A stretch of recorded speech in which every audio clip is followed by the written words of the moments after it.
নমস্কার বন্ধুরা, আগামী 12ই জানুয়ারি স্বামী বিবেকানন্দের জন্মবার্ষিকী। সেই উপলক্ষে ব্রেকথ্রু বুদ্ধি বাংলার পক্ষ থেকে আমরা নিয়ে এসেছি তার জীবনের অজানা তথ্য সমূহ। স্বামীজির মৃত্যু যেমন রহস্যময়, তার জন্মও ছিল তেমনই অলৌকিক। জানলে অবাক হবেন, স্বামীজির মা ভুবনেশ্বরী দেবী একটি পুত্র সন্তানের আশায় কাশীর বীরেশ্বর শিবের কাছে প্রার্থনা করেছিলেন। কথিত আছে, ভগবান শিব পুত্ররূপে আসার কথা বলেন।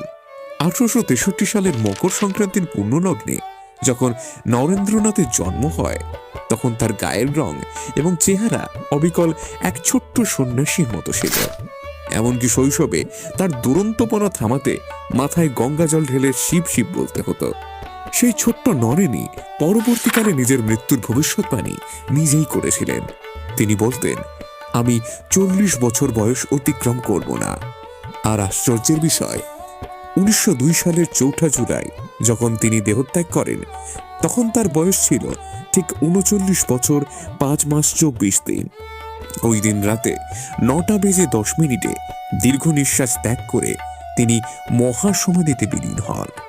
স্বামীজি জানতেন তার জাগতিক কাজ শেষ হয়েছে, তাই তিনি বলেছিলেন, আরেকজন বিবেকানন্দ না এলে বোঝা সম্ভব নয় এই বিবেকানন্দ কি করে গেল। কেমন লাগলো আজকের ফ্যাক্ট? আপনার মতামত আমাদের কমেন্ট বক্সে জানান।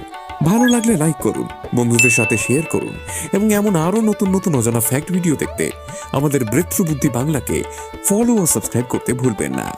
দেখা হবে পরের এপিসোডে কোনো নতুন বুদ্ধির ব্রহ্মাস্ত্র নিয়ে। নমস্কার।